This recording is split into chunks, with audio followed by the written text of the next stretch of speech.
प्रभु यीशु मसीह के नाम में आप सभी को जय मसीह की। आज का वचन है नीति वचन, उसका 10 अध्याय और 3 पद। हम सब लोग मिलकर एक साथ पढ़ेंगे और आगे उसका मनन करेंगे। धर्मी को यहोवा भूखों मरने नहीं देता, परंतु दुष्टों की अभिलाषा वह पूरी नहीं होने देता। जो काम में ढिलाई करता वह निर्धन हो जाता, परंतु कामकाजी लोग अपने हाथों के द्वारा धनी होते हैं। परमेश्वर इस वचन के पढ़े और सुने जाने पर आप सभी को आशीषित करे। परमेश्वर का वचन बताता है, धर्मी को यहोवा भूखा मरने नहीं देता, परंतु दुष्टों की अभिलाषा वह पूरी होने नहीं देता।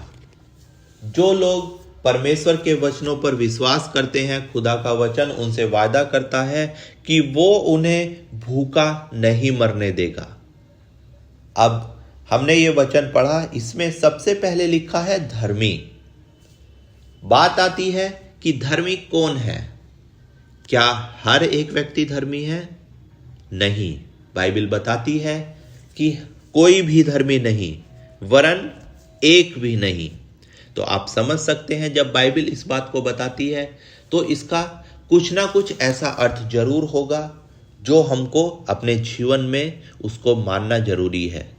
धर्मी बनने के लिए परमेश्वर के वचनों पर आपको विश्वास करना पड़ेगा, क्योंकि जो खुदा के वचनों पर विश्वास नहीं करता, बाइबल उसको धर्मी नहीं मानती। अगर आप कहलाना चाहते हैं कि मैं धर्मी हूं, तो आपको परमेश्वर की आज्ञाओं पर चलना पड़ेगा। और परमेश्वर का वचन बताता है कि धर्मियों को किसी भी प्रकार की कमी घटी नहीं होती, क्योंकि वचन अगर आप पढ़ते हैं आपको समझ आना चाहिए, क्योंकि वचन बताता है कि जो परमेश्वर के राज्य की खोज करेगा उसको हर एक जो उसकी जरूरत की वस्तुएं हैं उसके जीवन में मिल जाएंगी। तो जो परमेश्वर के राज्य की खोज करेगा वो ही लोग धर्मी परमेश्वर की नजरों में जाने जाएंगे। और परमेश्वर का वचन ये वायदा करता है, धर्मी को यहोवा भूखा मरने नहीं देता, परंतु दुष्टों की अभिलाषा वह पूरी नहीं होने देता।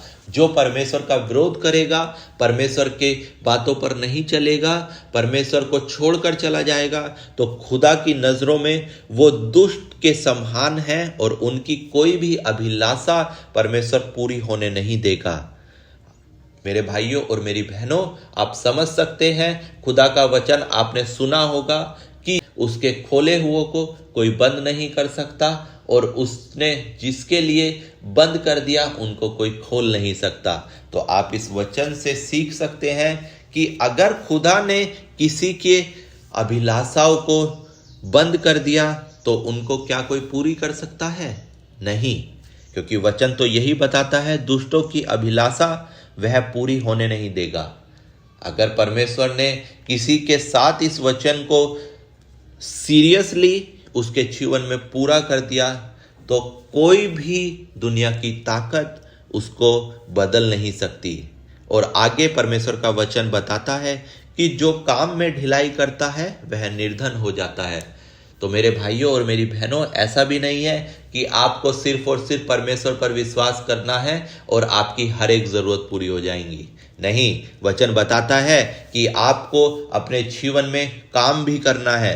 काम वो कैसा भी हो सकता है, आप जॉब कर सकते हैं, आप अपने शरीर के द्वारा कुछ काम कर सकते हैं, लेकिन परमेश्वर उनके बारे में ही बात करता है जो काम करते हैं। जो काम नहीं करेंगे, परमेश्वर का वचन बताता है कि वो निर्धन हो जाएंगे। परंतु आगे लिखा है कि कामकाजी जो लोग हैं वो अपने हाथ के द्वारा धनी होते हैं।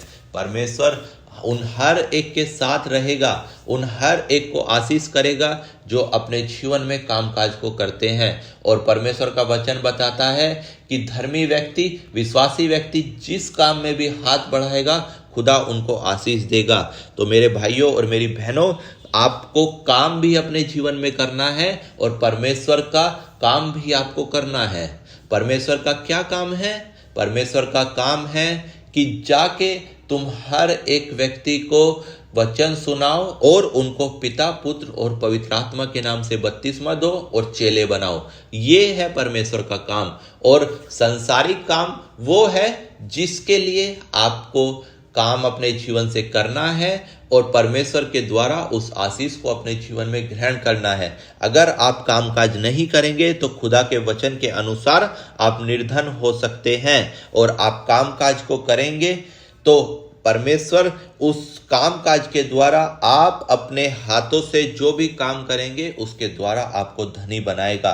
तो हमने जो ये वचन सुना है, खुदावन कभी भी धर्मी व्यक्ति को भूखा नहीं मरने देगा, और जो दुष्ट लोग हैं, मतलब जो उसकी आज्ञाओं पर नहीं चलते, उसकी बात को नहीं मानते, उसके वचनों से पीछे हट गए हैं, उसके वचनों को भूल गए हैं, ऐसे लोगों को परमेश्वर दुष्ट की कैटेगरी में देखता है और कहता है कि उनकी अभिलाषाओं को परमेश्वर कभी भी पूरा नहीं करेगा।